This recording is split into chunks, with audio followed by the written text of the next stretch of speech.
Today we have a retelling of the movie I Want Like You. Once Dave and Mitch were inseparable friends, but with age they moved away from each other. Dave is a decent family man and a successful lawyer working in a large company, and Michigan is a womanizer who continues to have fun and avoid the usual duties of adult life. Dave's next morning begins with the fact that he must change the twins' diapers and save them from trouble. Having coped with household chores, he needs to rush to work so as not to let down his beloved chef and justify his trust. It was at this moment that Mitch calls him and reminds him that they agreed to meet. Having started the morning not with coffee, but with merry grass, the Michigan meets his father on his doorstep, who announced the next marriage.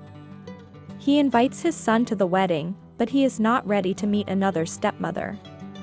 In the evening, friends forget about the usual problems and drink, rejoicing at the victory of their favorite baseball team. On the way home, they sincerely envy each other's lives and dream of being in the place of a friend. At some point they had to go to the toilet, and there was no better place than a fountain in the square. Mitch and Dave say they'd like to live each other's lives. And at that moment, the lights go out in the city. Without betraying this, they go home. Waking up after drinking, Michigan sees a friend's wife nursing babies. He is shocked at Jamie's indecency, but at some point sees his reflection in the mirror. It turned out that the cherished desire of the men came true, and they exchanged bodies. Hurrying to share the news, Michigan goes to his house and tells Dave about it. Dreaming of fixing everything, friends rush to the fountain, but it turns out that it was dismantled. Trying to find the source of all troubles, they turn to the district administration, but bureaucratic delays do not allow them to achieve a result. Dave can't find a place for himself because in 45 minutes there is an important business meeting that he should not miss. If the deal falls through, the last 15 years of his life will go down the drain. Trying to help his friend, Mitch agrees to go to negotiations and promises to use his acting talent. Knowing his friend's abilities, Dave asks him to keep quiet and just hand over the folder to business partners. After all questions were denied, and it remains only to put a few signatures. For the first time in a serious office, Michigan in Dave's body feels awkward. Having met the sexy Sabrina, he gains confidence, but during the negotiations, the Japanese colleagues have many questions about the merger. Mitch, who is not legally savvy, crashes the negotiations and calms the boss down by pretending that this is his cunning plan. At the same time, Dave arrives to shoot the movie his friend was dreaming about. It soon turns out to be a light adult film in which Mitch plays a plucky guy who satisfies a mature couple. Dave is not ready for the role, but the director motivates him to do everything that was prescribed by the script. Michigan comes to the punishment rehearsal and notices that another girl is hurting his friend's daughter. Along the way, he demands decisive action from her, because such antics must be answered harshly. In the evening, friends meet and share their impressions of the first day of body swap. Unable to withstand the failure, Dave decides to tell his wife about everything, but she does not take it seriously. Then he asks her to ask a couple of personal questions that only her husband knows the answer to. It soon becomes clear that Michigan knows Jamie much better. Saying goodbye, friends give each other recommendations about intimacy and go home. Dave is calm. After all, he and his wife haven't had anything for a long time, and Michigan won't be able to seduce her.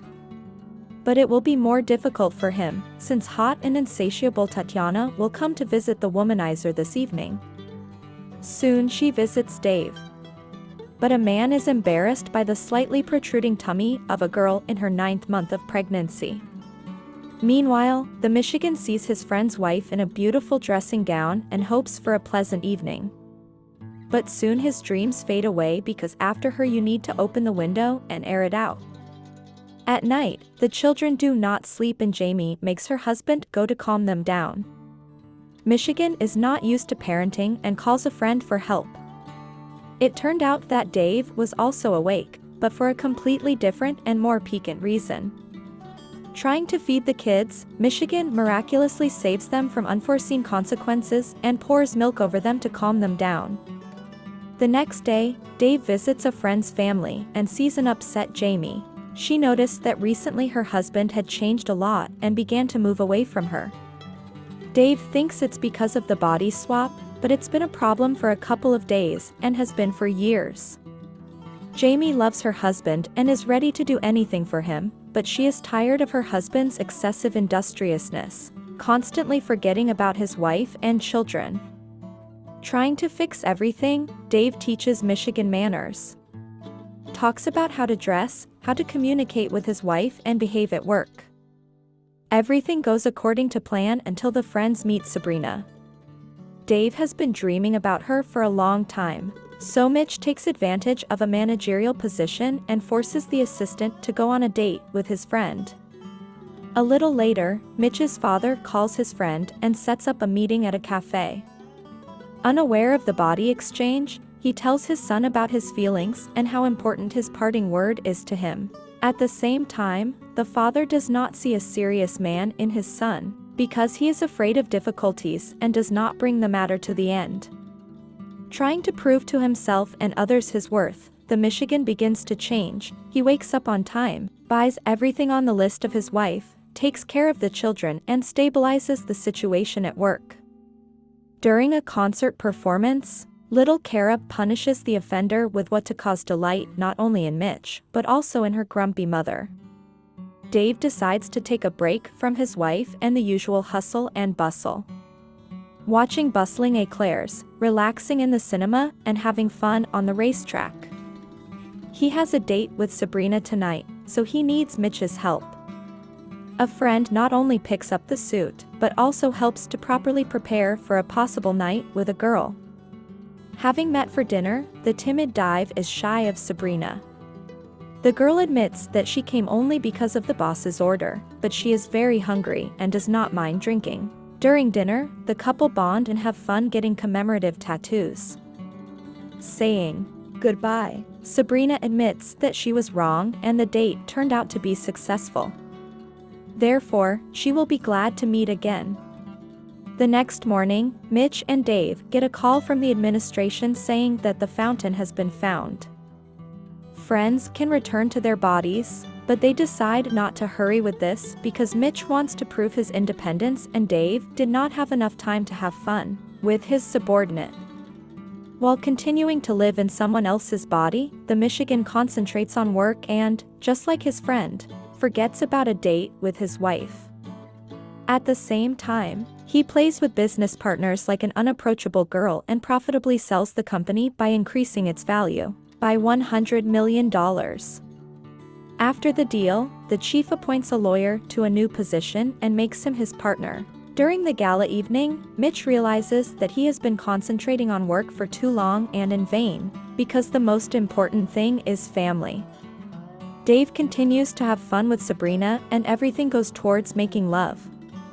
At some point, he notices a butterfly tattoo on the girl's body and remembers his daughter showing a similar pattern.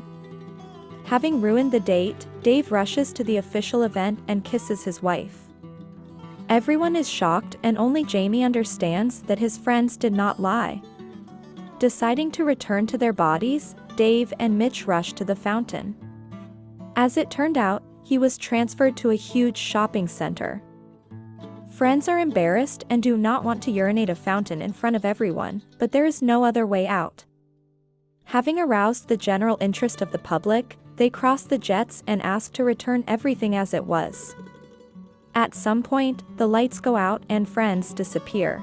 In the morning, Dave wakes up in his body, happily kisses his wife and spends time with the children.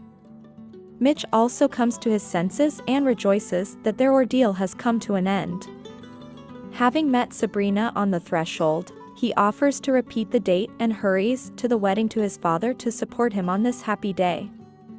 A month later, Dave and Jamie are celebrating their anniversary and Ball is still dating Sabrina, and that's where the movie ends. Thanks for watching till the end.